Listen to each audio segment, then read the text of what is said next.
Hello ಗೆಳೆಯರಿ, ನಮ್ಮ ಲಾಯ್ಕ್ಸ್ ಪ್ರಸ್ತುತಪಡಿಸುತ್ತಿರುವ ಕನ್ನಡದಲ್ಲಿ ದೈನಂದಿನ ಸುದ್ದಿ ವಿಶ್ಲೇಷಣೆಗೆ ತಮಗೆಲ್ಲರಿಗೂ ಸ್ವಾಗತ. ಇಂದು ನಾವು ನೋಡಲಿದ್ದೇವೆ ಜನವರಿ 10, 2026 ದಿ ಹಿಂದೂ ಪತ್ರಿಕೆಯಲ್ಲಿ ಇರ್ತಕ್ಕಂಥ ಇಂಪಾರ್ಟೆಂಟ್ ಆರ್ಟಿಕಲ್ಸ್ಗಳನ್ನು.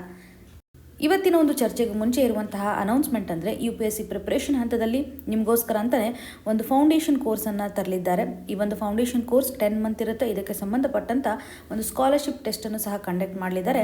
ಈ ಒಂದು ಸ್ಕಾಲರ್ಶಿಪ್ ಟೆಸ್ಟ್ ನಾಳೆ ದಿನ 11ನೇ ತಾರೀಕಿನಂದು ಕಮೆನ್ಸ್ ಆಗುತ್ತೆ. ಇದಕ್ಕೆ ಸಂಬಂಧಪಟ್ಟಂಥ ಮಾಹಿತಿ ಬೇಕಿದ್ದರೆ ಇಲ್ಲಿರುವಂಥ ನಂಬರ್ಗೆ ಕಾಲ್ ಮಾಡಿ.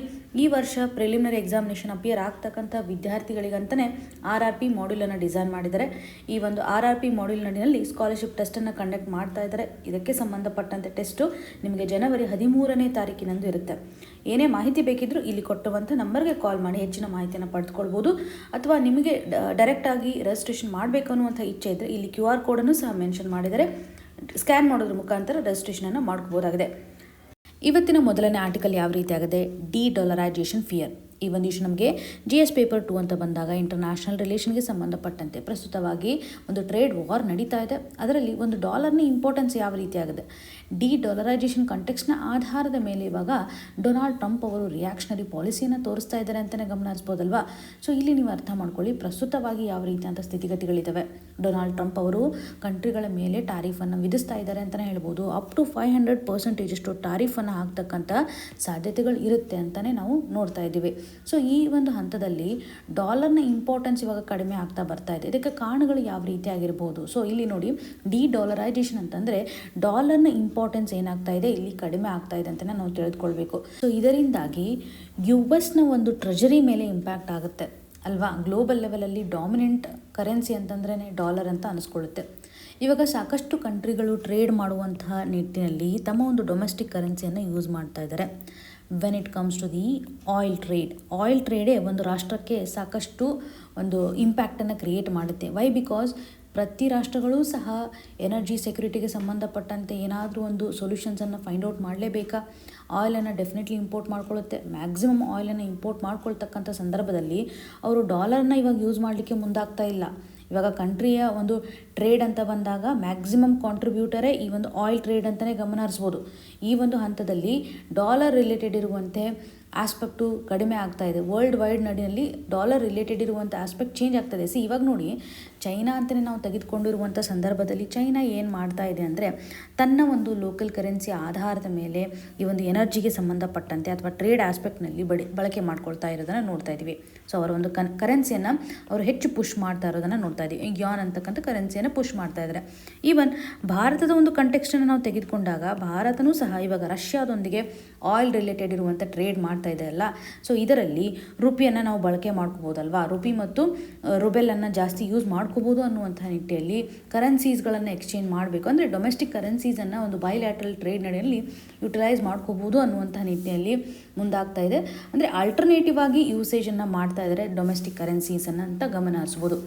ಇದರೊಂದಿಗೆ ರೀಜ್ನಲ್ ಗ್ರೂಪ್ಸ್ಗಳು ಸಹ ಡೊಮೆಸ್ಟಿಕ್ ಕರೆನ್ಸಿಯನ್ನು ಪುಷ್ ಮಾಡೋದಾಗಿ ನೋಡ್ಬೋದು. ಇವಾಗ ಬ್ರಿಕ್ಸ್ ಅಂತಲೇ ನಾವು ತೆಗೆದುಕೊಂಡಾಗ ಬ್ರಿಕ್ಸ್ ಪೇ ರಿಲೇಟೆಡ್ ಇರುವಂಥ ಒಂದು ಡಿಸ್ಕಷನ್ ಆಗ್ತಾ ಇದೆ. When it comes to the trade settlement, local ಕರೆನ್ಸಿಯನ್ನು ನಾವು ಟ್ರೇಡ್ ಮಾಡಬೇಕು ಅಂತ ಬ್ರಿಕ್ಸ್ ಪ್ಲ್ಯಾಟ್ಫಾರ್ಮಲ್ಲಿ ಇದ್ರ ಬಗ್ಗೆ ಡಿಸ್ಕಷನ್ ಆಗ್ತಾ ಇರೋದನ್ನು. ಏಕೆಂದರೆ ಡಾಲರ್ ಮೇಲೆ ಇರುವಂಥ ಒಂದು ಡಿಪೆಂಡೆನ್ಸಿ ಕಡಿಮೆ ಆಗಬೇಕು, ಅದರ ಒಂದು ಡಾಮಿನೆನ್ಸ್ ಕಡಿಮೆ ಆಗಬೇಕು ಅನ್ನುವಂಥ ನಿಟ್ಟಿನಲ್ಲಿ. ಹಾಗಾಗಿ ಇವಾಗ ನೋಡಿ, ಪೇಮೆಂಟ್ ಮೆಕ್ಯಾನಿಸಮ್ ಅಂತ ಬಂದಾಗ ಡಾಲರ್ ಮೇಲೆ ಚಾಲೆಂಜನ್ನು ಮಾಡಿದ್ದಾರೆ ಅಂತ ಆಗುತ್ತಲ್ಲ. ಈ ಒಂದು ಹಂತದಲ್ಲಿ ಫೈನಾನ್ಷಿಯಲ್ ಶಿಫ್ಟ್ಗಳು ಆಗ್ತಾ ಇದೆ. ಓಕೆ, ಸೊ ಇವಾಗ US ಇದೊಂದು ಕನ್ಸರ್ನನ್ನು ಕ್ರಿಯೇಟ್ ಮಾಡಿದೆ ಅಂತಲೇ ಹೇಳ್ಬೋದು. ಆ ಒಂದು ಆಧಾರದ ಮೇಲೆ ಫೈನಾನ್ಷಿಯಲ್ ಪವರಲ್ಲಿ ಆಗ್ತಾ ಇರುವಂಥ ಒಂದು ಬದಲಾವಣೆ ಆಧಾರದ ಮೇಲೆ US ಒಂದು ಟ್ರೆಜರಿ ಮೇಲೆ ಇದು ಇಂಪ್ಯಾಕ್ಟನ್ನು ಕ್ರಿಯೇಟ್ ಮಾಡ್ತಾ ಇದೆ. ಈ ಒಂದು ಹಂತದಲ್ಲಿ ಡಾಲರ್ನ ಡಿಮ್ಯಾಂಡು ಕಡಿಮೆ ಆಗ್ತಾ ಇದೆ. ಡಾಲರ್ಗೆ ಸಂಬಂಧಪಟ್ಟಂತೆ ಗ್ಲೋಬಲ್ ಲೆವೆಲಲ್ಲಿ ಇರ್ತಕ್ಕಂಥ ಒಂದು ಲಿಕ್ವಿಡಿಟಿ ಏನಿದೆಯಲ್ಲ ಅದೂ ಸಹ ಕಡಿಮೆ ಆಗ್ತಾಯಿದೆ ಅಂತ ನೋಡ್ಬೋದು. ಡಿಮ್ಯಾಂಡ್ ಕಡಿಮೆ ಆಗಿದೆ. ಸೊ ಈ ಎಲ್ಲ ಆಧಾರದ ಮೇಲೆ US ಒಂದು ಫಿನಾನ್ಷಿಯಲಿ ಏನಾದರೂ ಚೇಂಜಸನ್ನು ಮಾಡಬೇಕು ಅನ್ನುವಂಥ ನಿಟ್ಟಿನಲ್ಲಿ, ಆ ಒಂದು ಡಾಲರ್ನ ಪ್ರೊಟೆಕ್ಷನ್ ಮಾಡಬೇಕು ಅನ್ನುವಂಥ ನಿಟ್ಟಿನಲ್ಲಿ ಮೂವ್ಸನ್ನು ತೆಗೆದುಕೊಳ್ತಾ ಇದ್ದಾರೆ. ಸೊ ಇಲ್ಲಿ ಪ್ರಸ್ತುತವಾಗಿ ನಾವು ಅರ್ಥ ಮಾಡ್ಕೋಬೇಕಾಗಿರೋದು ಏನಂತಂದರೆ ಸ್ಟ್ರಕ್ಚರಲ್ ಫ್ಯಾಕ್ಟರ್ಸ್ಗಳು ಯಾವ ರೀತಿಯಾಗಿ ಡಿ-ಡಾಲರೈಜೇಷನನ್ನು ಮಾಡ್ತಾ ಇದೆ, ರೀಸನ್ಸ್ಗಳನ್ನು ಕೊಡ್ಬೋದು. ಓಕೆ, ಗ್ಲೋಬಲ್ ಲೆವೆಲ್ಲಿ ಈ ಒಂದು ಎನರ್ಜಿ ಟ್ರಾನ್ಸಿಷನ್ ಆಧಾರದ ಮೇಲೆ ನಮ್ಮ ಒಂದು ಡಾಲರ್ನ ವ್ಯಾಲ್ಯೂ ಕಡಿಮೆ ಆಗ್ತಾ ಇದೆ ಅಂತ ಹೇಳ್ಬೋದು. ಸೊ ನಾನ್ ಡಾಲರ್ ಕರೆನ್ಸೀಸ್ಗಳನ್ನು ಹೆಚ್ಚು ಯೂಸ್ ಮಾಡ್ತಾ ಇರೋದಾಗಿ ನಾವು ನೋಡ್ತಾ ಇದ್ವಿ. ಅಲ್ಟರ್ನೇಟಿವ್ ಪೇಮೆಂಟ್ ಸಿಸ್ಟಮನ್ನು ಆಸ್ಪೆಕ್ಟನ್ನು ನಾವಿಲ್ಲಿ ಫೋಕಸ್ ಮಾಡ್ತಾ ಇರುವಂಥದ್ದು, ರೀಜನಲ್ ಗ್ರೂಪಿಂಗ್ಸ್ಗಳು ಯಾವ ರೀತಿಯಾಗಿ ಮಾಡ್ತಾ ಇದ್ದಾರೆ ಅಂತ.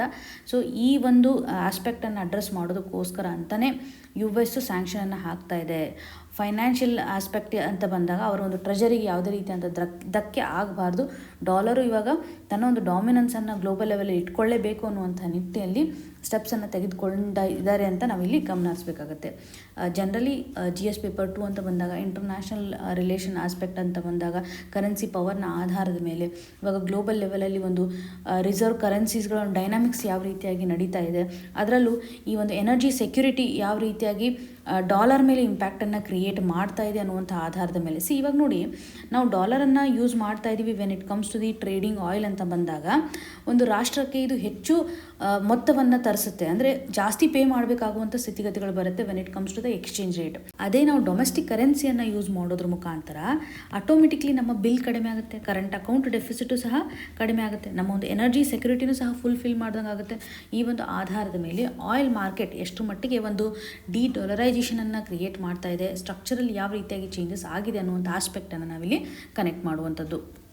ಇನ್ನು ಮುಂದಿನದಾಗಿ ಡಿಜಿಟಲ್ ಪರ್ಸನಲ್ ಡೇಟಾ ಪ್ರೊಟೆಕ್ಷನ್ ಆ್ಯಕ್ಟಲ್ಲಿರ್ತಕ್ಕಂಥ ಪ್ರೊವಿಷನ್ಸ್ಗಳು ರೈಟ್ ಟು ಇನ್ಫಾರ್ಮೇಷನ್ ಆ್ಯಕ್ಟ್ಗೆ ಸಂಬಂಧಪಟ್ಟಂತೆ ಒಂದು ಕಾನ್ಫ್ಲಿಕ್ಟನ್ನು ಕ್ರಿಯೇಟ್ ಮಾಡಿದೆ ಅನ್ನುವಂಥ ಆಸ್ಪೆಕ್ಟ್ ನಡಿನಲ್ಲಿ ಸಿವಿಲ್ ಸೊಸೈಟಿಯಲ್ಲಿ ಸಾಕಷ್ಟು ಆರ್ಗ್ಯುಮೆಂಟ್ ನಡೀತಾ ಇದೆ. ಅಂದರೆ ಸಿವಿಲ್ ಗ್ರೂಪಿಂಗ್ಸ್ಗಳು ಇದಕ್ಕೆ ಸಂಬಂಧಿಸಿದಂಥ ಒಂದು ಕನ್ಸರ್ನನ್ನು ಸಹ ವ್ಯಕ್ತಪಡಿಸ್ತಾ ಇದ್ದಾರೆ. ಆದರೆ ಇವಾಗ ಪ್ರಸ್ತುತವಾಗಿ AG ಅವರು, ಅಟಾರ್ನಿ ಜನರಲ್ ಅವರ ಒಂದು ಕನ್ಸರ್ನ್ ಯಾವ ರೀತಿಯಾಗಿದೆ, ಅವರು ಕೆಲವೊಂದಿಷ್ಟು ಸ್ಟೇಟ್ಮೆಂಟ್ನ ಕೊಡ್ತಾ ಇದ್ದಾರೆ. ಯಾವುದೇ ರೀತಿಯಾಗಿ ಈ ಒಂದು digital personal data protection act, right to information ಆ್ಯಕ್ಟಲ್ಲಿರ್ತಕ್ಕಂಥ ಪ್ರೊವಿಷನ್ಸನ್ನು ವೈಲೇಟ್ ಮಾಡ್ತಾ ಇಲ್ಲ, ಡೈಲ್ಯೂಷನನ್ನು ಮಾಡ್ತಾ ಇಲ್ಲ ಅನ್ನುವಂಥದ್ದಾಗಿ. ಸೊ 2023ರಲ್ಲಿ ಡಿಜಿಟಲ್ ಪರ್ಸನಲ್ ಡೇಟಾ ಪ್ರೊಟೆಕ್ಷನ್ ಆ್ಯಕ್ಟನ್ನು ಜಾರಿಗೆ ತಂದಿರೋದಾಗಿ ನಾವು ನೋಡ್ತಾ ಇದ್ದೀವಿ. ಇದು ಇಂಪಾರ್ಟೆಂಟು. ಆನ್ಲೈನಲ್ಲಿರ್ತಕ್ಕಂಥ ಎಲ್ಲ ಒಂದು ಡೇಟಾವನ್ನು ಪ್ರೊಟೆಕ್ಷನ್ ಮಾಡುವಂಥ ಹಂತದಲ್ಲಿ ಯಾವುದು ಡಿಜಿಟಲೈಸ್ಡ್ ಆಗಿರ್ತಕ್ಕಂಥ ಇನ್ಫಾರ್ಮೇಷನ್ ಇರುತ್ತಲ್ಲ ಅದನ್ನು ಪ್ರೊಟೆಕ್ಷನ್ ಮಾಡಬೇಕು ಅಂತಲೇ ಈ ಒಂದು ಆ್ಯಕ್ಟ್ ನಮಗೆ ಹೇಳುತ್ತೆ. ಇಲ್ಲಿ ಒಂದು ವೀಕ್ನೆಸ್ ಇದೆ ಅಂತಂದರೆ, ರೈಟ್ ಟು ಇನ್ಫಾರ್ಮೇಷನ್ ಆ್ಯಕ್ಟ್ ಅಂತ ನಾವು ತೆಗೆದುಕೊಂಡಾಗ ಕಾನ್ಫ್ಲಿಕ್ಟನ್ನು ಕ್ರಿಯೇಟ್ ಮಾಡಿರುವಂತಹ ಆಸ್ಪೆಕ್ಟ್ ಅಥವಾ ಅಟಾರ್ನಿ ಜನರಲ್ ಅವರು ಫೋಕಸ್ ಮಾಡ್ತಾ ಇರುವಂತಹ ಸಂಗತಿ ಅಂತಂದರೆ, ರೈಟ್ ಟು ಇನ್ಫಾರ್ಮೇಷನ್ ಆ್ಯಕ್ಟ್ 2005 ಅಂತ ನಾವೇನು ನೋಡ್ತೇವೆ, ಇಲ್ಲಿ ಪ್ರಸ್ತುತವಾಗಿ ಒಂದು ಸೆಕ್ಷನ್ ಕಂಡು ಬರುತ್ತೆ, section 8 sub clause 1 sub clause J ಅಂತ. ಇಲ್ಲಿ ಅಮೆಂಡ್ಮೆಂಟನ್ನು ಮಾಡಿದ್ದಾರೆ. ಪರ್ಸ್ನಲ್ ಇನ್ಫಾರ್ಮೇಷನ್ ಅಂತ ಬಂದಾಗ ಅಥವಾ ಆ ಒಂದು ಪರ್ಸ್ನಲ್ ಇನ್ಫಾರ್ಮೇಷನ್ಸನ್ನು ಡೀಲ್ ಮಾಡುವಂಥ ಹಂತದಲ್ಲಿ, ಡಿಸ್ಕ್ಲೋಸ್ ಮಾಡ್ತಕ್ಕಂಥ ಹಂತದಲ್ಲಿ ಕೆಲವೊಂದಿಷ್ಟು ಸಾರ್ತಿ ಸರ್ಕಾರ ಏನು ಮಾಡ್ಬೋದು ಡಿಸ್ಕ್ಲೋಸ್ ಮಾಡದೇ ಇರುವಂಥ ಸ್ಥಿತಿಗತಿಗಳಿರುತ್ತೆ. ಇದನ್ನು ನಾವು ಡೇಟಾಗಳನ್ನು ಪ್ರೊಟೆಕ್ಷನ್ ಮಾಡುವಂಥ ಹಂತದಲ್ಲಿ ಚೇಂಜಸನ್ನು ಮಾಡಬೇಕಾಗತ್ತೆ ಅಂತ digital personal data protection act ನಡಿನಲ್ಲಿ ಮಾಡಿರುವಂಥ ಒಂದು ಬದಲಾವಣೆ ಇಷ್ಟೇ. ಸಿಂಪಲ್ಲಾಗಿ ಒಂದು ಪಬ್ಲಿಕ್ಗೆ ಯಾವುದೇ ರೀತಿಯಾಗಿ ಇನ್ಫಾರ್ಮೇಷನ್ಸನ್ನು ಡಿಸ್ಕ್ಲೋಸ್ ಮಾಡೋದಿಲ್ಲ ಅಂತ. ಮೊದಲು ಡಿಸ್ಕ್ಲೋಸ್ ಮಾಡ್ತಾಯಿದ್ರು, ಅಂದರೆ ಪಬ್ಲಿಕ್ಗೆ ಸಂಬಂಧಿಸಿದಂತೆ ಅಥವಾ ಪಬ್ಲಿಕ್ ಇಂಟ್ರೆಸ್ಟ್ಗೆ ಸಂಬಂಧಪಟ್ಟಂಥ ರೈಟ್ ಟು ಇನ್ಫಾರ್ಮೇಷನ್ ಅನ್ನುವಂಥ ಆ್ಯಕ್ಟ್ ನಡಿನಲ್ಲಿ ಡಿಸ್ಕ್ಲೋಸ್ ಮಾಡ್ತಾ ಇರೋದನ್ನು ನೋಡ್ತಾ ಇದ್ವಿ.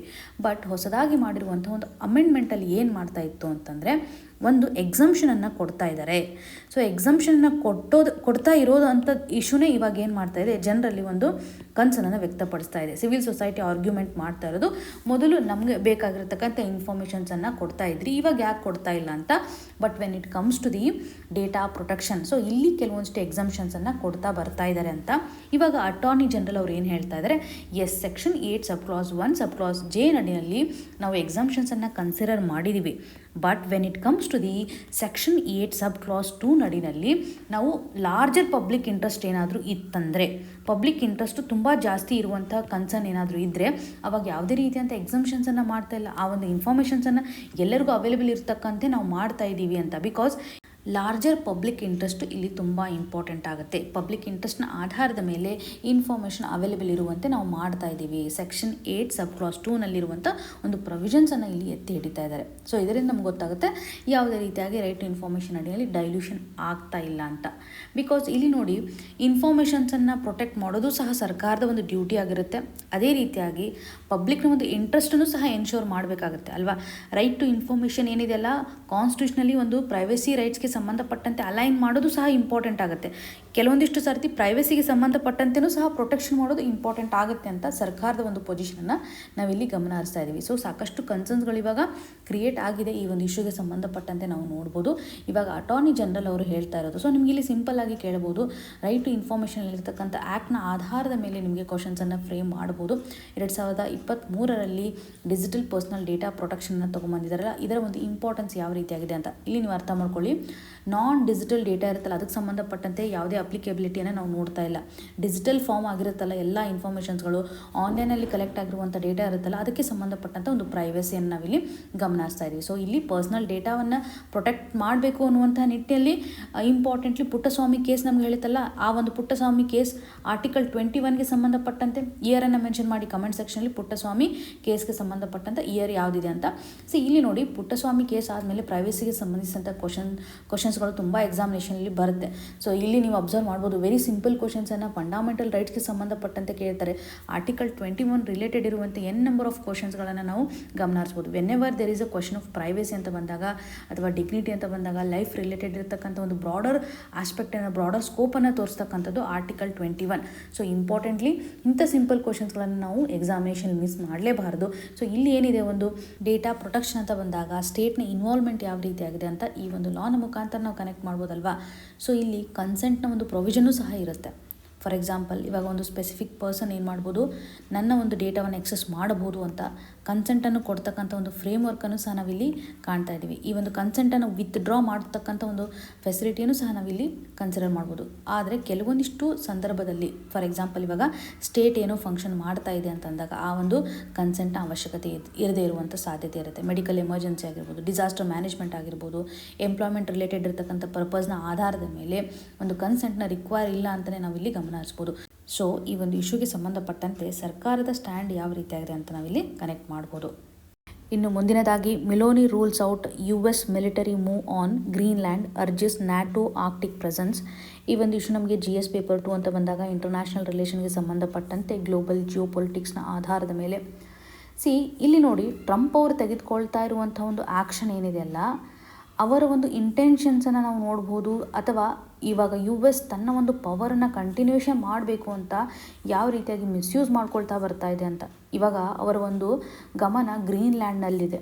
ಸಾಕಷ್ಟು ವಿಡಿಯೋಗಳನ್ನು ನಾವು ನೋಡ್ಬೋದು. ಟ್ರಂಪ್ ಅವರು ಹೇಳ್ತಾನೆ ಇದ್ದಾರೆ, ಗ್ರೀನ್ಲ್ಯಾಂಡ್ ರಿಲೇಟೆಡ್ ಇರ್ತಕ್ಕಂತೆ ನಾವು ಅದನ್ನು ಕ್ಯಾಪ್ಚರ್ ಮಾಡಬೇಕು, he is very much interested in Greenland ಅಂತ ಹೇಳ್ತಾ ಇದ್ದಾರೆ. ರೀಸೆಂಟ್ಲಿ US ಹಾಗೂ ವೆನೆಜುಲಾಗೆ ಸಂಬಂಧಪಟ್ಟಂತೆ ನಾವು ನೋಡಿದ್ವಿ, ನಿಕೋಲಸ್ ಮದುರೋ ಅವರನ್ನು ಯಾವ ರೀತಿಯಾಗಿ ಕ್ಯಾಪ್ಚರ್ ಮಾಡಿ ಕರ್ಕೊಂಡು ಹೋದರು ಅಂತ. ಸೊ ಈ ಒಂದು ಹಂತದಲ್ಲಿ ಗ್ರೀನ್ಲ್ಯಾಂಡ್ ಮೇಲೆ ಇವರು ಯಾಕೆ ಫೋಕಸನ್ನು ಮಾಡ್ತಾ ಇದ್ದಾರೆ? ಈ ಒಂದು ಹಂತದಲ್ಲಿ ನ್ಯಾಟೋವನ್ನು ನಾವು ಇಲ್ಲಿ ಕನೆಕ್ಟ್ ಮಾಡ್ಬೋದಲ್ವಾ. ಇವಾಗ ಗ್ರೀನ್ಲ್ಯಾಂಡ್ ಅಂತ ಬಂದಾಗ ನ್ಯಾಟೋನ ಇಂಪಾರ್ಟೆನ್ಸ್ ಯಾವ ರೀತಿಯಾಗಿದೆ, ಮಿಲೋನಿ ಅವರು ಸಹ ಇವತ್ತು ಇದಕ್ಕೆ ಸಂಬಂಧಪಟ್ಟಂತೆ ಫೋಕಸನ್ನು ಮಾಡ್ತಾ ಇದ್ದಾರೆ. Let's understand about Greenland. ಇದರ ಇಂಪಾರ್ಟೆನ್ಸನ್ನು ನಾವು ನೋಡಲೇಬೇಕಾಗುತ್ತೆ. ಮ್ಯಾಪಿಂಗ್ನ ಆಧಾರದ ಮೇಲೆ ನೀವು ನೋಡುವಂಥದ್ದಾದರೆ, ಆರ್ಕ್ಟಿಕ್ ರೀಜನಲ್ಲಿ ಅಥವಾ ಆರ್ಕ್ಟಿಕ್ ಓಷನ್ನ ನಿಯರೆಸ್ಟ್ ಇರ್ತಕ್ಕಂಥ ಈ ಒಂದು ಏರಿಯಾ ಗ್ರೀನ್ಲ್ಯಾಂಡ್ ಅಂತಲೇ ನಾವು ನೋಡ್ತೇವೆ. ನಾರ್ತ್ ಅಮೇರಿಕಾ ರೀಜನ್ಗೆ ನಿಯರೆಸ್ಟ್ ಆಗಿರೋದನ್ನು ಇಲ್ಲಿ ಗಮನ ಹರಿಸ್ಬೋದಲ್ವಾ. ಹಾಗೂ ಯುರೋಪ್ಗೆ ಸಂಬಂಧಪಟ್ಟಂತೆಯೂ ಸಹ ನಾವಿಲ್ಲಿ ನೋಡ್ತಾ ಇದ್ದೀವಿ. ಇದರಿಂದ ಗೊತ್ತಾಗುತ್ತೆ ಸ್ಟ್ರಾಟಜಿಕಲಿ ಇದರ ಪೊಸಿಷನ್ ಯಾವ ರೀತಿಯಾಗಿದೆ ಅಂತ. ಆರ್ಕ್ಟಿಕ್ ರೂಟಿನ್ ಅಡಿನಲ್ಲಿ ನಾವು ಇದನ್ನು ಗಮನ ಹರಿಸ್ಬೋದಾಗಿದೆ. ಇಲ್ಲಿ ಒಂದು ಕ್ರಿಟಿಕಲ್ ಮಿನರಲ್ಸ್ಗಳು ರಿಚ್ ಇರೋದನ್ನು ನೋಡ್ತಾ ಇದ್ದೀವಿ. ಕ್ರಿಟಿಕಲ್ ಮಿನರಲ್ಸ್ ಅಂತ ಬಂದಾಗ, ಎನರ್ಜಿ ರಿಸೋರ್ಸಸ್ ಅಂತ ಬಂದಾಗ ಕಂಪ್ಲೀಟಾಗಿ ರಿಚ್ನೆಸ್ಸನ್ನು ಗ್ರೀನ್ಲ್ಯಾಂಡ್ ಹೊಂದಿದೆ. ಹಾಗಾಗಿ ಎಲ್ಲ ಕಂಟ್ರಿಗಳ ಒಂದು ಕಣ್ಣು ಇವತ್ತು ಗ್ರೀನ್ಲ್ಯಾಂಡ್ ಮೇಲಿದೆ ಅಂತಲೇ ಗಮನ ಹರಿಸ್ಬೋದು. ಸೊ ನಾರ್ತ್ ಅಮೇರಿಕಾಗೂ ಇದು ಇಂಪಾರ್ಟೆಂಟ್ ಆಗುತ್ತೆ, ಯುರೋಪ್ಗೂ ಸಹ ಲಿಂಕ್ ಮಾಡ್ತಕ್ಕಂಥ ಒಂದು ಲೊಕೇಶನ್ ಅಂತಲೇ ಹೇಳ್ಬೋದು. ಸೊ ಪೊಲಿಟಿಕಲ್ ಸ್ಟೇಟಸನ್ನು ನೋಡುವಂಥದ್ದಾದರೆ, ಈ ಒಂದು ಗ್ರೀನ್ಲ್ಯಾಂಡ್ಗೆ ಸಂಬಂಧಪಟ್ಟಂತೆ ಇದೊಂದು ಅಟೋನೋಮಸ್ ಟೆರಿಟರಿ ಅಂತ ಅನಿಸ್ಕೊಳ್ಳುತ್ತೆ. ಡೆನ್ಮಾರ್ಕ್ ಕೆಳಗಡೆ ಇದೊಂದು ಅಟೋನೋಮಸ್ ಸ್ಟೇಟಸ್ ಹೊಂದಿರುವಂಥ ಟೆರಿಟರಿ ಆಗಿದೆ. ಇಲ್ಲಿ ಸೆಲ್ಫ್ ಗೌರ್ಮೆಂಟ್ ಇದೆ. ಸೆಲ್ಫ್ ಗೌರ್ಮೆಂಟ್ಗೆ ಸಂಬಂಧಪಟ್ಟಂತೆ 2009ರಿಂದ ಒಂದು ಆ್ಯಕ್ಟ್ ಬಂದಿರೋದನ್ನು ನೋಡ್ತಾ ಇದ್ದೀವಿ. ಆ್ಯಕ್ಚುಲಿ ಇವರು ಹೋಮ್ ರೂಲನ್ನು ಇಂಪ್ಲಿಮೆಂಟ್ ಮಾಡಿರ್ತಾರೆ. ಹೋಮ್ ರೂಲ್ ಆದ ಮೇಲೆ ಇವರಿಗೆ ಒಂದು ಸವರಿನ್ ಸ್ಟೇಟಸನ್ನು ಕೊಡ್ತಾರೆ. ಆದರೆ ಸ್ಟ್ರಾಟಜಿಕಲಿ ಇಂಪಾರ್ಟೆಂಟ್ ಇರತಕ್ಕಂಥ ಕಂಟ್ರೋಲು ಡೆನ್ಮಾರ್ಕ್ ನಡಿನಲ್ಲಿ ಇರೋದನ್ನು ನಾವು ನೋಡ್ತಾ ಇದ್ವಿ. ಡೆನ್ಮಾರ್ಕ್ ಜನರಲಿ ಒಂದು ಡಿಫೆನ್ಸ್ ರಿಲೇಟೆಡ್ ಇರತಕ್ಕಂಥ ಆಸ್ಪೆಕ್ಟ್ ಏನಿರುತ್ತೆ, ಫಾರಿನ್ ರಿಲೇಷನ್ ಆಸ್ಪೆಕ್ಟ್ನ ಆಧಾರದ ಮೇಲೆ ಹೆಚ್ಚು ಸಪೋರ್ಟನ್ನು ಮಾಡುತ್ತೆ. But when it comes to the natural resources ಆಗಿರ್ಬೋದು, ಅಥವಾ ಡೊಮೆಸ್ಟಿಕಲಿ ಏನೇನು ಗವರ್ನೆನ್ಸ್ ಇದೆಯಲ್ಲ ಅದನ್ನೆಲ್ಲನೂ ಸಹ ಗ್ರೀನ್ಲ್ಯಾಂಡ್ ಮಾಡ್ಕೊಳ್ತಾ ಬರ್ತಾ ಇರೋದನ್ನು ನೋಡ್ತಾ ಇದ್ದೀವಿ. So only defence, foreign affairs, monetary policy ಅಂತ ಬಂದಾಗ ಡೆನ್ಮಾರ್ಕ್ ನಡಿನಲ್ಲಿ ಇರೋದನ್ನು ನಾವು ನೋಡ್ತಾ ಇದ್ದೀವಿ. ಹಾಗಾಗಿ ಇದು ನಿಮಗೆ ಕ್ಲಿಯರಾಗಿ ಗೊತ್ತಿರಬೇಕು, ಇದೊಂದು ಅಟೋನಮಸ್ ಟೆರಿಟರಿ ಆಗಿದೆ. ಕಂಪ್ಲೀಟಾಗಿ ಸಾರ್ವಭೌಮತ್ವವನ್ನು ಇದು ಹೊಂದಿಲ್ಲ. ಪ್ರಿಲಿಮ್ಸಲ್ಲಿ ಕ್ವಶನ್ ಬರುವಂಥ ಸಾಧ್ಯತೆ ಜಾಸ್ತಿ ಇದೆ ಅಂತಲೇ ಹೇಳ್ಬೋದು. ಇನ್ನು ಯು ಎಸ್ನ ಪ್ರೆಸೆನ್ಸ್ ಅಥವಾ ಯುನೈಟೆಡ್ ಸ್ಟೇಟ್ನ ಪ್ರೆಸೆನ್ಸನ್ನು ನೋಡೋದಾದರೆ ಇಲ್ಲಿ ಯು ಎಸ್ ಒಂದು ಏರ್ ಬೇಸನ್ನು ಸಹ ಹೊಂದಿದೆ. ಇದರ ಒಂದು ಸ್ಟ್ರಾಟಜಿಕ್ ಅಥವಾ ಮಿಲಿಟರಿ ಇಂಪಾರ್ಟೆನ್ಸ್ ಅಂತ ನೋಡೋದಾದರೆ ಏರ್ ಬೇಸನ್ನು ಹೊಂದಿದೆ. ಇದಕ್ಕೆ ಪರ್ಟಿಕ್ಯುಲರ್ ನೇಮ್ ಇದೆ, ತೂಲೆ ಅಂತಕ್ಕಂಥ ಒಂದು ಏರ್ ಬೇಸನ್ನು ಸಹ ಇವತ್ತು ಯುನೈಟೆಡ್ ಸ್ಟೇಟ್ ಹೋಸ್ಟ್ ಮಾಡ್ತಾ ಇರೋದನ್ನು ನೋಡ್ತಾ ಇದ್ದೀವಿ. ಮಿಸೈಲ್ ಅರ್ಲಿ ವಾರ್ನಿಂಗ್ ಸಿಸ್ಟಮ್ಗೆ ಸಂಬಂಧಪಟ್ಟಂತೆ ಸ್ಪೇಸ್ ಸರ್ವಿಲೆನ್ಸ್ ರಿಲೇಟೆಡ್ ಇರುವಂತೆಯೂ ಸಹ ಇವರ ಪ್ರೆಸೆನ್ಸನ್ನು ನೋಡ್ತಾ ಇದ್ದೀವಿ. ಯಾಕೆಂದರೆ ಈ ಒಂದು ಗ್ರೀನ್ಲ್ಯಾಂಡ್ ಏನಿದೆಯಲ್ಲ, ಇದೊಂದು ಆರ್ಕ್ಟಿಕ್ ಪಾಶ್ಚರ್ ಅಂತಲೇ ನ್ಯಾಟೋ ರಿಕಗ್ನೈಸೇಷನ್ ಮಾಡುತ್ತೆ, ಅಥವಾ ಆರ್ಕ್ಟಿಕ್ ಸೆಕ್ಯೂರಿಟಿಗೆ ಸಂಬಂಧಪಟ್ಟಂತೆ ನ್ಯಾಟೋವನ್ನು ಸಹ ನಾವು ಇಲ್ಲಿ ಗಮನ ಹರಿಸ್ಬೋದು. ಸೊ ಇಲ್ಲಿ ಯಾಕೆ ಒಂದು ಬಿಗ್ಗೆಸ್ಟ್ ಕನ್ಸರ್ನ್ ಯು ಎಸ್ಗೂ ಸಹ ಕ್ರಿಯೇಟ್ ಮಾಡ್ತಾ ಇದೆ ಅಂತಂದರೆ, ಒಂದೆಡೆ ಇದು ಹೆಚ್ಚು ರಿಸೋರ್ಸಸ್ಗಳನ್ನು ಹೊಂದಿದೆ ಅಂತ ಗಮನ ಹರಿಸೋದಾದರೆ, ಇನ್ನೊಂದೆಡೆ ರಷ್ಯಾ ಆಗಿರ್ಬೋದು ಅಥವಾ ಚೈನಾ ಆಗಿರ್ಬೋದು, ಇವುಗಳ ಒಂದು ಇಂಪಾರ್ಟೆನ್ಸು ಸಹ ಜಾಸ್ತಿ ಆಗ್ತಾಯಿದೆ. ಅಂದರೆ ಆರ್ಕ್ಟಿಕ್ ಮಿಲಿಟರೈಸೇಷನ್ ಪ್ರೊಸೆಸ್ ಅಂತ ಬಂದಾಗ ರಷ್ಯಾನು ಸಹ ಒಂದು ನೇವಲ್ ಆ್ಯಕ್ಟಿವಿಟಿಯನ್ನು ತೋರಿಸ್ತಾ ಇದೆ, ಚೈನಾದ ಒಂದು ಎಕನಾಮಿಕ್ ಪ್ರೆಸೆನ್ಸು ಸಹ ಜಾಸ್ತಿ ಆಗ್ತಾ ಇದೆ. ಸೊ ಇದರಿಂದಾಗಿ ಗ್ರೀನ್ ಲ್ಯಾಂಡ್ಗೆ ಸಂಬಂಧಪಟ್ಟಂತೆ ಜಿಯೋ ಪೊಲಿಟಿಕಲ್ ಕಂಟೆಕ್ಸ್ಟನ್ನು ನಾವು ಗಮನ ಹರಿಸ್ಬೋದು. ಯುನೈಟೆಡ್ ಸ್ಟೇಟ್ ಇವಾಗ ಕ್ರಿಟಿಕಲ್ ಮಿನರಲ್ಸನ್ನು ಹೊಂದಿದೆ ಜಾಸ್ತಿ ಅಂತ ಗಮನ ಹರಿಸ್ತಾ ಇದೆ. ಅದರಿಂದ ನಮಗೆ ಗ್ಲೋಬಲ್ ಲೆವೆಲಲ್ಲಿ ಸಪ್ಲೈ ಚೈನ್ ರಿಲೇಟೆಡ್ ಇರುವಂತೆ ಹೆಜಿಮೋನಿಯನ್ನು ಸಾಧಿಸಲಿಕ್ಕೆ ಸಾಧ್ಯತೆ ಇದೆ. ಫ್ಯೂಚರಿಸ್ಟಿಕಲ್ಲಿ ಇರತಕ್ಕಂಥ ಒಂದು ಸೆಕ್ಯೂರಿಟಿಯ ಆಧಾರದ ಮೇಲೆ ಇವರ ಒಂದು ಕನಸನ್ನು ನಾವು ಕಾಣ್ತಾ ಇದ್ದೀವಿ.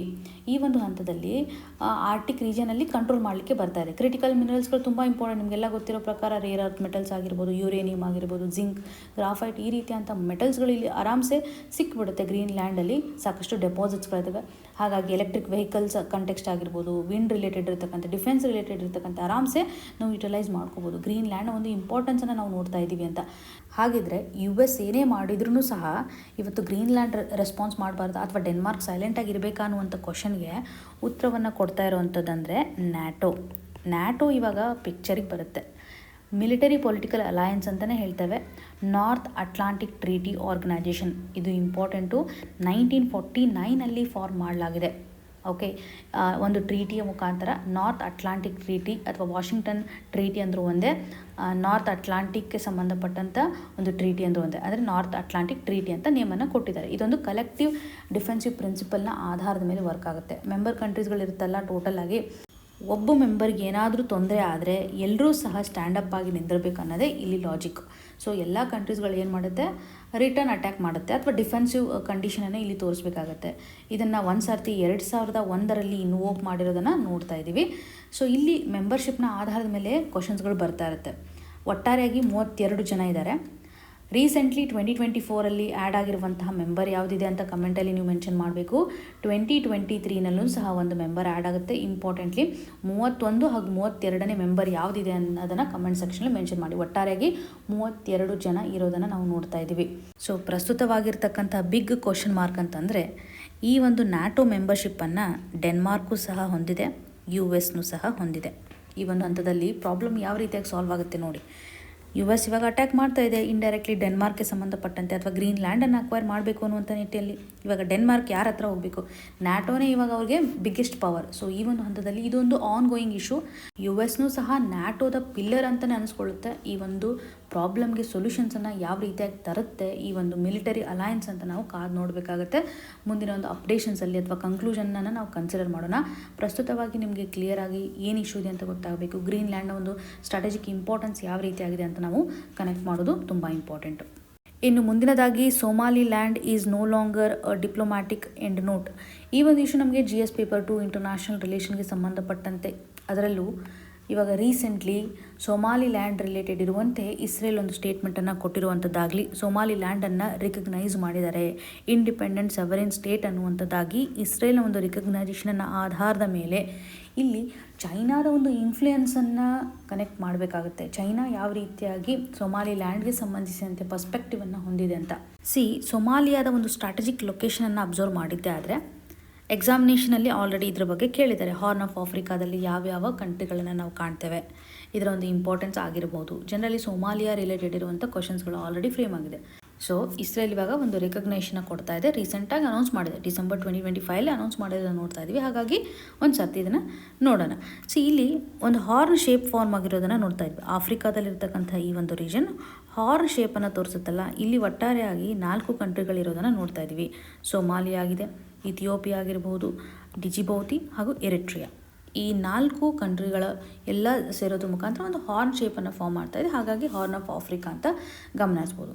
ಇವಾಗ ಪ್ರಸ್ತುತವಾಗಿ ಸೊಮಾಲಿಯಾದ ಒಂದು ಸಿಗ್ನಿಫಿಕೆನ್ಸನ್ನು ಅಬ್ಸರ್ವ್ ಮಾಡಿದ್ದೇ ಆದರೆ ಇಲ್ಲಿ ನೋಡಿ, ನಾರ್ತ್ ರೀಜನಲ್ಲಿ ಗಲ್ಫ್ ಆಫ್ ಏಡನ್ ಕಂಡು ಬರ್ತಾ ಇದೆ, ಅರೇಬಿಯನ್ ಸಿ ಇದೆ, ಇಂಡಿಯನ್ ಓಷನ್ ಇದೆ, ರೆಡ್ ಸಿಗೆ ಸಂಬಂಧಪಟ್ಟಂಥ ಇಲ್ಲಿ ಕಂಪ್ಲೀಟಾಗಿ ಒಂದು ಟ್ರೇಡ್ ಆ್ಯಕ್ಟಿವಿಟಿ ನಡೀತಾ ಇದೆ ಅಂತಂದರೆ ಇದರ ಇಂಪಾರ್ಟೆನ್ಸನ್ನು ನೀವು ಗಮನಿಸಬೇಕಾಗುತ್ತೆ. ಎಷ್ಟು ಮಟ್ಟಿಗೆ ಇದು ಒಂದು ಸ್ಟ್ರಾಟಜಿಕ್ ಬೆಸ್ಟ್ ಲೊಕೇಶನನ್ನು ಹೊಂದಿದೆ. When it comes to the maritime check ಪಾಯಿಂಟ್ಗಳು ಇಲ್ಲಿ ಇರೋದನ್ನು ನಾವು ನೋಡ್ತಾ ಇದ್ವಿ. ಬಾಬೆಲ್ ಮಂಡಬ್ ಸ್ಟ್ರೇಟ್ ಇರೋದನ್ನು ನಾವು ಇಲ್ಲಿ ಗಮನಿಸ್ಬೋದು. ನಿಮಗೆ ಎಕ್ಸಾಮಿನೇಷನಲ್ಲಿ ಕೇಳಿರ್ತಾರೆ, ಸೊ ಯಾವ ಕಂಟ್ರಿಗಳ ಮಧ್ಯೆ ಸ್ಟ್ರೇಟ್ಗಳು ಅವೈಲೇಬಲ್ ಇದ್ದಾವೆ ಅಥವಾ ಯಾವ ರೀತಿಯಾದಂಥ ಒಂದು ಕಾರಿಡಾರನ್ನು ನಾವು ನೋಡ್ತೇವೆ. ಇವಾಗ ನಾವು ಗಲ್ಫ್ ಆಫ್ ಏಡನಿಂದ ರೆಡ್ ಸಿಗೆ ಸಂಬಂಧಪಟ್ಟಂಥ ಒಂದು ಕಾರಿಡಾರನ್ನು ನಾವಿಲ್ಲಿ ಗಮನಿಸ್ತಾ ಇದ್ವಿ. ಸೊ ಇದರ ಒಂದು ಸ್ಟ್ರಾಟಜಿಕ್ ಲೊಕೇಶನ್ ನಾವಿಲ್ಲಿ ಗಮನಿಸ್ಬೋದು. ಸೊ ಹಾಗಾಗಿ ಇದೊಂದು ಪರ್ಟಿಕ್ಯುಲರ್ಲಿ ಸೆಕ್ಯೂರಿಟಿ ಹಬ್ ಆಗಿದೆ ಅಂತಲೇ ಕನ್ಸಿಡರ್ ಮಾಡ್ಬೋದು. ಲಾಜಿಸ್ಟಿಕಲಿ ಒಂದು ಪೊಟೆನ್ಷಿಯಲನ್ನು ಹೊಂದಿದೆ ಅಂತ. ಈ ಒಂದು ಹಂತದಲ್ಲಿ ಇಸ್ರೇಲ್ ಇವಾಗ ರಿಕಗ್ನೈಷನ್ನ ಮಾಡ್ತಾ ಇದೆ. ಇಲ್ಲಿ ಚೈನಾಗೆ ಸಂಬಂಧಪಟ್ಟಂಥ ಪರ್ಸ್ಪೆಕ್ಟಿವನ್ನು ಆರ್ಟಿಕಲಲ್ಲಿ ಕಂಪ್ಲೀಟಾಗಿ ಮೆನ್ಷನ್ ಮಾಡಿದ್ದಾರೆ. ಚೈನಾ ಯಾವುದೇ ರೀತಿಯಾಗಿ ಈ ಒಂದು ಸೊಮಾಲಿಯಾಗೆ ಸಪೋರ್ಟ್ ಮಾಡ್ತಾ ಇಲ್ಲ, ರಿಜೆಕ್ಟ್ ಮಾಡ್ತಾ ಇದೆ. ಸೊಮಾಲಿ ಲ್ಯಾಂಡ್ಗೆ ಸಂಬಂಧಿಸಿದಂತೆ ಇದು ರಿಜೆಕ್ಟ್ ಮಾಡ್ತಾ ಇರೋದನ್ನು ನೋಡ್ತಾ ಇದ್ದೀವಿ. ರೀಸೆಂಟ್ಲಿ ಈ ಒಂದು ಸೊಮಾಲಿಯಾ ಏನು ಮಾಡಿದೆ ಅಂದರೆ ತೈವಾನೊಂದಿಗೂ ಸಹ ಒಂದು ಒಳ್ಳೆಯ ರೀತಿಯಾದಂಥ ಪಾರ್ಟ್ನರ್ಶಿಪ್ಪನ್ನು ಹೊಂದಿರೋದಾಗಿ. ಸೊ ಈ ಒಂದು ತೈವಾನ್ಗೆ ಸಂಬಂಧಪಟ್ಟಂತೆ ನೋಡಿದಾಗ ಚೈನಾ ತೈವಾನನ್ನು ಕಂಟ್ರೋಲ್ ಮಾಡಬೇಕು ಅಂತ ಇದೆ ಅಲ್ವಾ. ಆದರೆ ಈಗ ಸೊಮಾಲಿಲ್ಯಾಂಡು ಇವಾಗ ಇಂಡಿಪೆಂಡೆಂಟ್ಲಿ 30 ಇಯರ್ಸಿಂದನೂ ಸಹ ಇದೊಂದು ಇಂಡಿಪೆಂಡೆಂಟ್ ರಾಷ್ಟ್ರ ಅಂತ ಅನಿಸ್ಕೊಳ್ತಾ ಬರ್ತಾ ಇದೆ. ಓಕೆ, ಇವಾಗ ಚೈನಾದ ಒಂದು ರಿಜಿಡಿಟಿ ಎಷ್ಟು ಮಟ್ಟಿಗಿದೆ, ಸವರ್ನಿಟಿ ಎಷ್ಟು ಮಟ್ಟಿಗಿದೆ, ಅದಕ್ಕೆ ಸಂಬಂಧಪಟ್ಟಂತೆ ಚಾಲೆಂಜನ್ನು ಮಾಡಿದೆ ಅಂತಲೇ ಹೇಳ್ಬೋದಲ್ವಾ. ಇವಾಗ ಅವರು ಎಕ್ಸೆಪ್ಟ್ ಮಾಡದೇ ಇರಲಿ, ಎಕ್ಸ್ಟರ್ನಲ್ ರಿಕಗ್ನೈಸೇಷನ್ ಇರದೇ ಇರಲಿ, ಇವರ ಒಂದು ಇಂಡಿಪೆಂಡೆನ್ಸಿ ಇದೆ ಅನ್ನೋದನ್ನು ನಾವು ಗಮನಿಸ್ಬೋದು.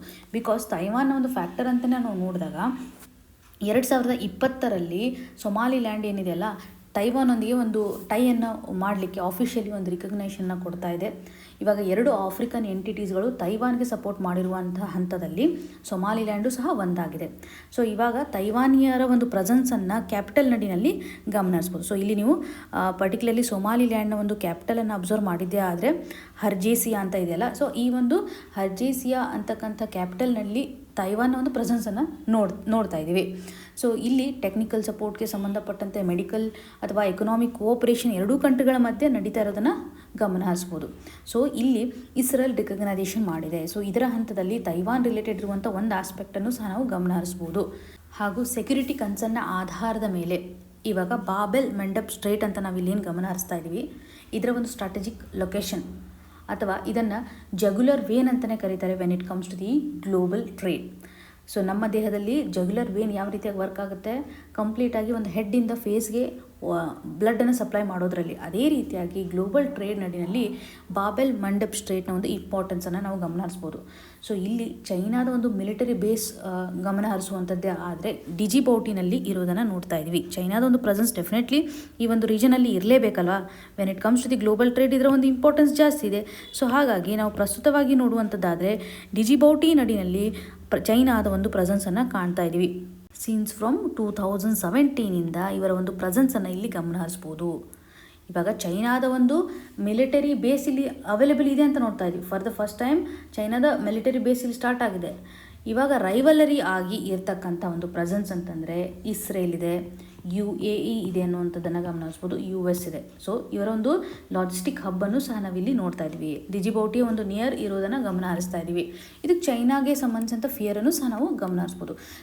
ಚೈನಾದ ಒಂದು ರೆಸ್ಪಾನ್ಸಿವ್ ಸ್ಟ್ರಾಟಜಿಯನ್ನೇ ನಾವಿಲ್ಲಿ ನೋಡುವಂಥದ್ದಾದರೆ ಅವರು ಒಂದು ಡಿಪ್ಲೊಮ್ಯಾಟಿಕ್ ರಿಕಗ್ನೈಸೇಷನ್ಗೆ ಸಂಬಂಧಪಟ್ಟಂತೆ ಅಥವಾ ಈ ಒಂದು ಇಶ್ಯೂಗೆ ಸಂಬಂಧಿಸಿದಂತೆ ಡಿಪ್ಲೊಮ್ಯಾಟಿಕ್ ಟೈ ಏನಿದೆ ಇವ್ರದ್ದು ಅಂತಂದರೆ ರಿಕಗ್ನೈಸ್ ಮಾಡ್ತಾ ಇಲ್ಲ, ಇವರನ್ನು ಸವರಿನ್ ಸ್ಟೇಟ್ ಅಥವಾ ಇಂಡಿಪೆಂಡೆಂಟ್ ಸ್ಟೇಟಾಗಿ ಕನ್ಸಿಡರೇಷನನ್ನು ಮಾಡ್ತಾ ಇಲ್ಲ.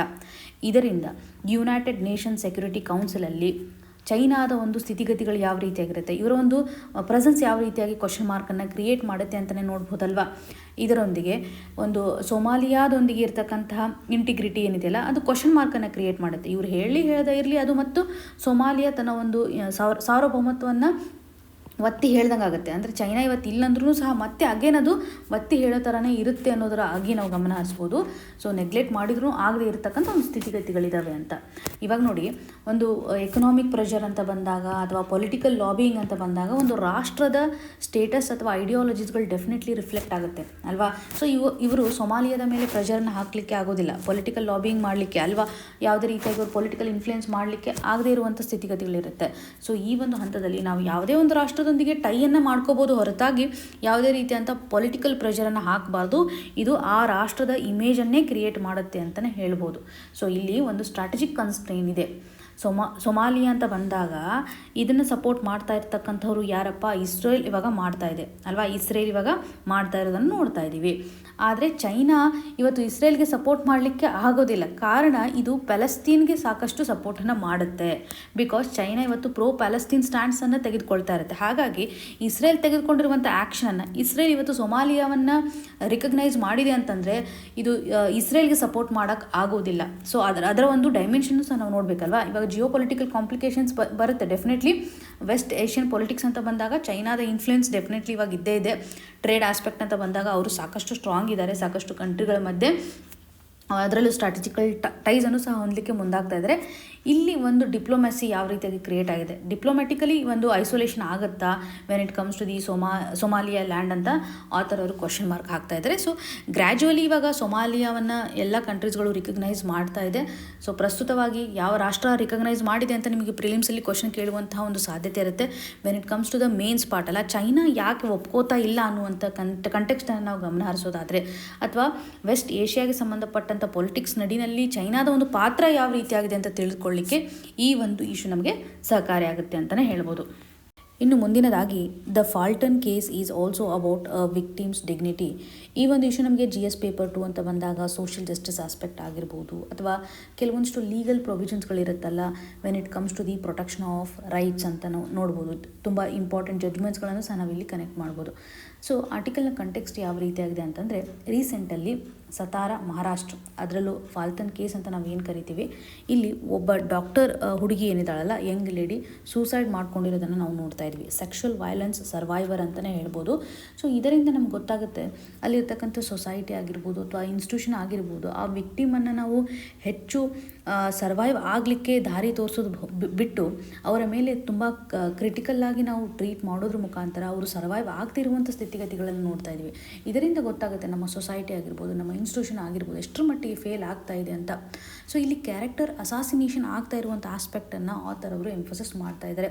ಸೊ ಇದನ್ನು ನಾವು ಸೆಕೆಂಡ್ ಕ್ರೈಮ್ ಅಂತಲೇ ಕನ್ಸಿಡರ್ ಮಾಡ್ಬೋದಲ್ವಾ? ಪ್ರೈಮರಿ ಅವರು ಆಲ್ರೆಡಿ ಸಾಕಷ್ಟು ತೊಂದರೆ ಒಳಗಾಗಿರ್ತಾರೆ. ಓಕೆ, ಸೊ ಪ್ರೈಮರಿ ಕ್ರೈಮ್ ಅಂತಂದಾಗ ಆಲ್ರೆಡಿ ಅವ್ರ ಮೇಲೆ ಒಂದು ಸೆಕ್ಷುವಲ್ ಅಸಾಲ್ಟ್ ಆಗಿರೋದನ್ನು ನೋಡ್ತಾ ಇದ್ದೀವಿ. ಓಕೆ, ಸೊ ಈ ಒಂದು ಸೆಕ್ಷುವಲ್ ಅಸಾಲ್ಟ್ ಆದ ಮೇಲೆ ನಾವು ಸೆಕೆಂಡರಿ ರೆಸ್ಪಾನ್ಸ್ ಯಾವ ರೀತಿಯಾಗಿರುತ್ತೆ, ಸೊ ಪಬ್ಲಿಕ್ ಯಾವ ರೀತಿ ಅಂತ ರೆಸ್ಪಾನ್ಸನ್ನು ಇಲ್ಲಿ ಮಾಡುತ್ತೆ. ಸೆಕೆಂಡರಿ ಕ್ರೈಮ್ ಅಂತಂದಾಗ ಅವರ ಒಂದು ಪರ್ಸ್ನಲ್ ಲೈಫ್ ರಿಲೇಟೆಡ್ ಇರತಕ್ಕಂಥ ಬ್ಲೇಮ್ ಮಾಡೋದಾಗಲಿ, ಆ ಹುಡುಗಿನ ಸರಿ ಇಲ್ಲ ಅಂತ ಹೇಳುವಂಥ ಆಸ್ಪೆಕ್ಟ್ ಆಗಿರ್ಬೋದು, ಬ್ಲೇಮನ್ನು ಶಿಫ್ಟ್ ಮಾಡ್ತಕ್ಕಂಥ ಸ್ಥಿತಿಗತಿಗಳು ನಡೀತಾ ಇದೆ. ಸೊ ಈ ಒಂದು ಹಂತದಲ್ಲಿ ಸೆಕೆಂಡರಿ ಕ್ರೈಮ್ ಅಂತಲೇ ಆಥರ್ ಅವರು ಎಂಫೋಸಿಸ್ ಮಾಡ್ತಾ ಇದ್ದಾರೆ. ಸೊ ಇಲ್ಲಿ ನಮ್ಮ ಕ್ರಿಮಿನಲ್ ಲಾಲಿರ್ತಕ್ಕಂಥ ರಿಫಾರ್ಮ್ಸ್ಗಳು ವಿಕ್ಟಿಮ್ನ ಡಿಗ್ನಿಟಿಯನ್ನು ಪ್ರೊಟೆಕ್ಟ್ ಮಾಡೋದ್ರಲ್ಲಿ ಫೇಲ್ ಆಗ್ತಾ ಇದೆನಾ ಅನ್ನುವಂಥ ಒಂದು ಕ್ವಶನ್ ಮಾರ್ಕ್. ವಿಕ್ಟಿಮ್ನ ಒಂದು ಡಿಗ್ನಿಟಿಗೆ ಸಂಬಂಧಪಟ್ಟಂತೆ ಇಲ್ಲಿ ಡಿಸ್ಕಸನ್ನು ಮಾಡ್ತಾ ಇದ್ದಾರೆ. ಸೊ ಕ್ರಿಮಿನಲ್ ಲಾ ಅಂತ ಬಂದಾಗ ಕ್ರಿಮಿನಲ್ ಲಾ ನಡಿಯಲ್ಲಿ ಪ್ರಸ್ತುತವಾಗಿ ಏನೇನು ಪ್ರೊವಿಷನ್ಸ್ಗಳಿದ್ದಾವೆ, ಯಾವ ರೀತಿ ಅಂತ ಫ್ರೇಮ್ವರ್ಕ್ಗಳಿದ್ದಾವೆ ಅಂತಲೇ ನಾವಿಲ್ಲಿ ಗಮನ ಹರಿಸಬೇಕಾಗುತ್ತೆ. 2013ರಲ್ಲಿರ್ತಕ್ಕಂತಹ Nirbhaya act, okay, criminal law act 2013ನಲ್ಲಿ ನಾವು ಚೇಂಜಸನ್ನು ಮಾಡೋದ್ರ ಮುಖಾಂತರ ಇಲ್ಲಿ ಯಾವುದೇ ರೀತಿಯಾಗಿ ವಿಕ್ಟಿಮ್ ಮೇಲೆ ಬ್ಲೇಮಿಂಗನ್ನು ಮಾಡಬಾರ್ದು, ಬ್ಲೇಮಿಂಗನ್ನು ರಿಮೂವ್ ಮಾಡಿರೋದಾಗಿ ನೋಡ್ತಾ ಇದ್ದೀವಿ. ಸೆಕ್ಷುವಲ್ ಅಫೆನ್ಸ್ ಆದ್ರೂ ಸಹ ಈ ಒಂದು ಕೇಸಸ್ಗೆ ಸಂಬಂಧಪಟ್ಟಂತೆ ಡಿಗ್ನಿಟಿಯನ್ನು ಪ್ರೊಟೆಕ್ಷನ್ ಮಾಡೋದು ತುಂಬ ಇಂಪಾರ್ಟೆಂಟು ಅಂತ ನಾವು ನಿರ್ಭಯ ಆ್ಯಕ್ಟ್ ಅಡಿಯಲ್ಲಿ ನೋಡ್ತಾ ಇದ್ವಿ. ಇದರಿಂದ ಒಂದು ಪ್ರೊಸೀಜರಲ್ ಸೇಫ್ ಗಾರ್ಡನ್ನು ಸಹ ಪ್ರೊವೈಡ್ ಮಾಡಬೇಕು ಅಂತ. ಸೊ ಎವಿಡೆನ್ಸನ್ನು ಕಲೆಕ್ಟ್ ಮಾಡುವಾಗ ಡಿಗ್ನಿಟಿ ಸಹ ಯಾವುದೇ ರೀತಿಯಾಗಿ ವೈಲೇಟ್ ಆಗದೇ ಇರುವಂತೆ ಮಾಡಬೇಕು ಅಂತ ಈ ಒಂದು ಕ್ರಿಮಿನಲ್ ಲಾ ನಡಿಯಲ್ಲಿ ಕಾಣ್ತಾ ಇದ್ದೀವಿ. ಇದರೊಂದಿಗೆ ಎವಿಡೆನ್ಸ್ ಲಾನಲ್ಲಿನೂ ಸಹ ಸೇಫ್ ಗಾರ್ಡ್ ಇದೆ. ಈ ಮೊದಲು ಎವಿಡೆನ್ಸ್ ಆ್ಯಕ್ಟ್ ಅಂತ ನೋಡ್ತಾ ಇದ್ವಲ್ಲ, ಅದರಲ್ಲಿ ಸೆಕ್ಷನ್ ಪರ್ಟಿಕ್ಯುಲರ್ಲಿ 53A ಹೇಳೋ ಪ್ರಕಾರ ಆಗಿರ್ಬೋದು, ಅಥವಾ ಪ್ರಸ್ತುತವಾಗಿ ಮಾಡಿರುವಂಥ ಒಂದು ಚೇಂಜಸ್ ಸೆಕ್ಷನ್ 50 ಭಾರತೀಯ ಸಾಕ್ಷ್ಯ ಅಧಿನಿಯಮ 2023 ಮಾಡಿರುವಂಥ ಒಂದು ಚೇಂಜಸ್ ಏನಂತಂದರೆ, ಯಾವುದೇ ರೀತಿಯಾಗಿ ಇವಾಗ ವಿಕ್ಟಿಮ್ಗಳಿರ್ತಾರಲ್ಲ ಅವರ ಒಂದು ಸೆಕ್ಷುವಲ್ ಹಿಸ್ಟ್ರಿ ಏನಿರುತ್ತೆ, ಆ ಒಂದು ಇನ್ಸಿಡೆಂಟ್ ಆಗೋಕ್ಕಿಂತ ಮುಂಚೆ ಅವರ ಒಂದು ಸೆಕ್ಷುವಲ್ ಹಿಸ್ಟ್ರಿ ಯಾವ ರೀತಿಯಾಗಿರುತ್ತೆ ಅದು ಇಲ್ಲಿ ಇರ್ರಿಲೆವೆಂಟ್ ಆಗಿಬಿಡುತ್ತೆ ಅಂತಲೇ ಹೇಳೋದು. ಅಂದರೆ ಇಲ್ಲಿ ಪ್ರಸ್ತುತವಾಗಿ ಯಾವ ರೀತಿಯಾಗಿ ಅವ್ರ ಮೇಲೆ ವೈಲೆನ್ಸ್ ಆಗಿದೆಯಲ್ಲ ಅದನ್ನು ಮಾತ್ರ ನಾವು ಫೋಕಸ್ ಮಾಡಬೇಕು ಹೊರತಾಗಿ ಪ್ರಯಾರ್ ಸೆಕ್ಷುವಲ್ ಹಿಸ್ಟ್ರಿಗೆ ಸಂಬಂಧಪಟ್ಟಂತೆ ಇಲ್ಲಿ ಕನ್ಸರ್ನನ್ನು ವ್ಯಕ್ತಪಡಿಸಲೇಬಾರದು ಅಂತ ನಮಗೆ ಲಾ ಹೇಳುತ್ತೆ.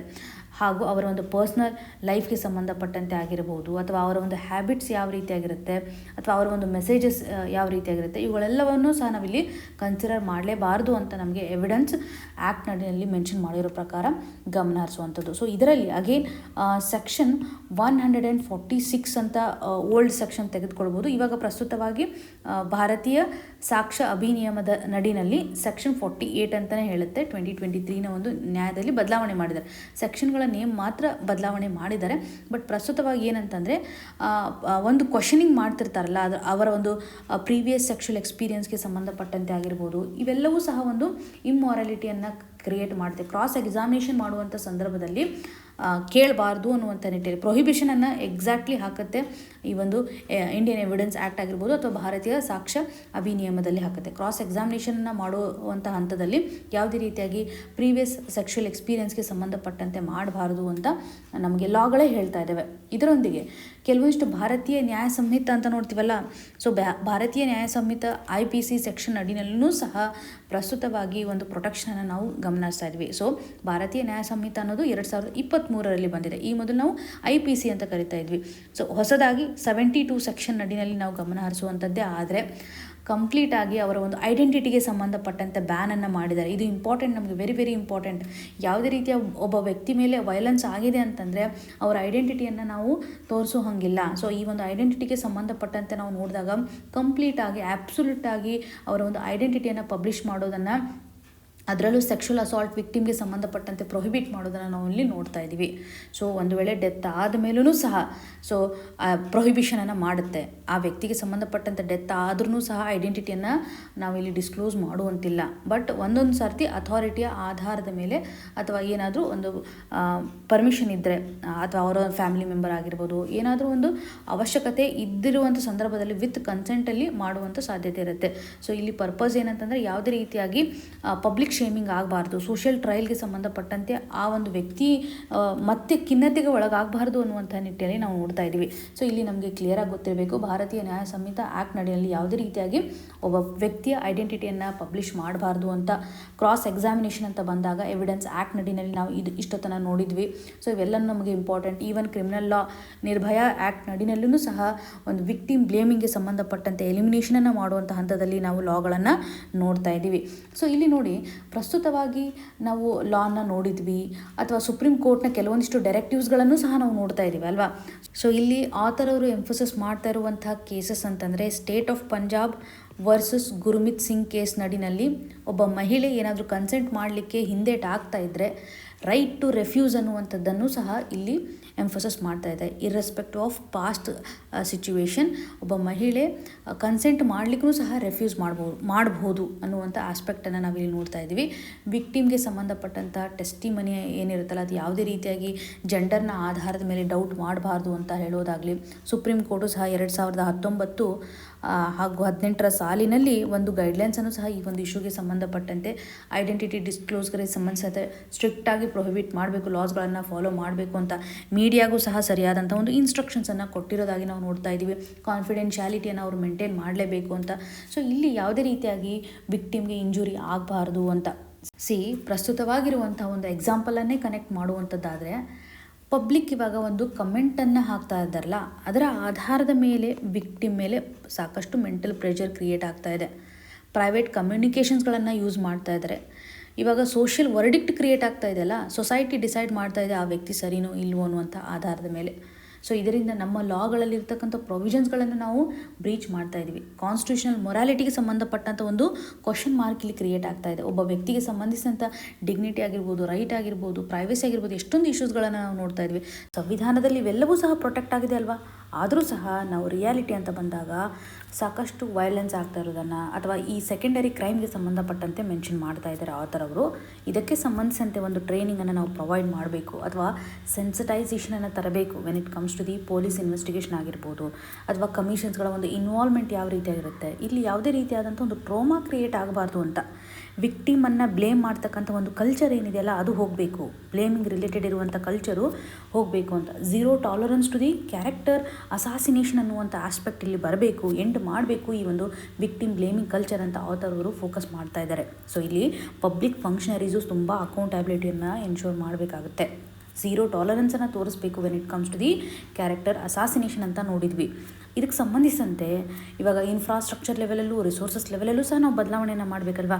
ಇವಾಗ ಫಾರೆನ್ಸಿಕ್ ಲ್ಯಾಬ್ಸ್ಗೆ ಸಂಬಂಧಪಟ್ಟಂತೆ ಯಾವ ರೀತಿಯಂಥ ಡೇಟಾವನ್ನು ಕಲೆಕ್ಷನ್ ಮಾಡ್ತಾ ಇದ್ದಾರೆ, ಅದು ಯಾವುದೇ ರೀತಿಯಾಗಿ ಪಬ್ಲಿಕ್ ಕೈಗೆ ಸಿಗದೇ ಇರುವಂತೆ, ಅಥವಾ ಇಲ್ಲಿ ವಿಕ್ಟಿಮ್ಗೆ ಸಂಬಂಧಿಸಿದಂತೆ ಯಾವುದೇ ರೀತಿಯಾಗಿ ಪ್ರೆಷರ್ ಕ್ರಿಯೇಟ್ ಆಗಬಾರ್ದು ಅಂತ ಡಿಜಿಟಲ್ ಎವಿಡೆನ್ಸ್ನನ್ನು ಹ್ಯಾಂಡಲ್ ಮಾಡುವಂಥ ಆಸ್ಪೆಕ್ಟ್ ಆಗಿರ್ಬೋದು, ಲೀಗಲ್ ಏಡನ್ನು ಪ್ರೊವೈಡ್ ಮಾಡುವಂಥ ಹಂತದಲ್ಲಿ ಮಹಿಳೆಯರಿಗೆ ಒಂದು ಸರಿಯಾದಂತಹ ಲೀಗಲ್ ಏಡನ್ನು ಸಹ ಪ್ರೊವೈಡ್ ಮಾಡಬೇಕಲ್ವಾ. ಸೊ ಈ ಒಂದು ಆಧಾರದ ಮೇಲೆ ಇನ್ಫ್ರಾಸ್ಟ್ರಕ್ಚರ್ನೂ ಸಹ ನಾವು ಬೂಸ್ಟ್ ಮಾಡಬೇಕು, ರಿಸೋರ್ಸಸ್ಗೆ ಸಂಬಂಧಪಟ್ಟಂಥ ಫೋಕಸನ್ನು ಮಾಡಬೇಕು ಅಂತ ಆಥರ್ ಅವರು ಇಲ್ಲಿ ಹೇಳ್ತಾ ಇದ್ದಾರೆ. ಸೊ ಇಲ್ಲಿ ಪ್ರಸ್ತುತವಾಗಿ ಲಾಗಳು ಯಾವ ರೀತಿಯಾಗಿ ಹೇಳ್ತಾ ಇದೆ, ಅಥವಾ ಈ ಒಂದು ಜುಡಿಷಿಯಲ್ ವಿಕ್ಟಿಮ್ ಶೇಮಿಂಗ್ಗೆ ಸಂಬಂಧಿಸಿದಂತೆ ನಾವು ನೋಡಿದಾಗ ಯಾವ ರೀತಿಯಾಗಿ ಪ್ರಸ್ತುತವಾಗಿರುವಂಥ ಒಂದು ಸ್ಥಿತಿಗತಿಗಳಿದ್ದಾವೆ, ಮಹಿಳೆಯರ ಮೇಲೆ ಸೆಕೆಂಡರಿ ಕ್ರೈಮನ್ನು ಕ್ರಿಯೇಟ್ ಮಾಡ್ತಾ ಇದೆ ಅನ್ನುವಂಥ ಆಸ್ಪೆಕ್ಟನ್ನು ನಾವಿಲ್ಲಿ ಗಮನಿಸ್ಬೋದು. ಮೇನ್ಸಲ್ಲಿ ಬರೆಯುವಾಗ ಹೇಗೆ ಒಂದು ಇಶ್ಯೂ ಇದೆ, ಪ್ರೆಸೆಂಟ್ ಎಕ್ಸಾಂಪಲ್ನ ತೆಗೆದುಕೊಂಡಿದ್ದಾರೆ, ಲಾಸ್ಗಳು ಯಾವ ರೀತಿಯಾಗಿ ಸಪೋರ್ಟ್ ಮಾಡ್ತಾ ಇದೆ, ಸುಪ್ರೀಂ ಕೋರ್ಟ್ನ ಒಂದು ಆ್ಯಂಗಲ್ ಆಗಿರ್ಬೋದು, ನಮ್ಮ ಒಂದು ಸೊಸೈಟಲ್ ಪರ್ಸ್ಪೆಕ್ಟಿವ್ ಯಾವ ರೀತಿಯಾಗಿದೆ, ಸೊಲ್ಯೂಷನ್ಸನ್ನು ನಾವು ಯಾವ ರೀತಿಯಾಗಿ ಕೊಡ್ಬೋದು ಅನ್ನುವಂಥ ಪಾಯಿಂಟ್ಸ್ಗಳನ್ನು ನಾವು ಈ ಒಂದು ಆರ್ಟಿಕಲ್ ಮುಖಾಂತರ ಕನೆಕ್ಟ್ ಮಾಡಬೇಕಾಗುತ್ತೆ. ಸೊ ಇವತ್ತು ಡಿಸ್ಕಸ್ ಮಾಡಿರ್ತಕ್ಕಂತಹ ಆರ್ಟಿಕಲ್ಸ್ಗಳು ನಿಮಗೆ ನೀಟಾಗಿ ಅರ್ಥ ಆಗಿದೆ ಅಂತ ನಾನು ಭಾವಿಸ್ತಾ ಇದ್ದೀನಿ.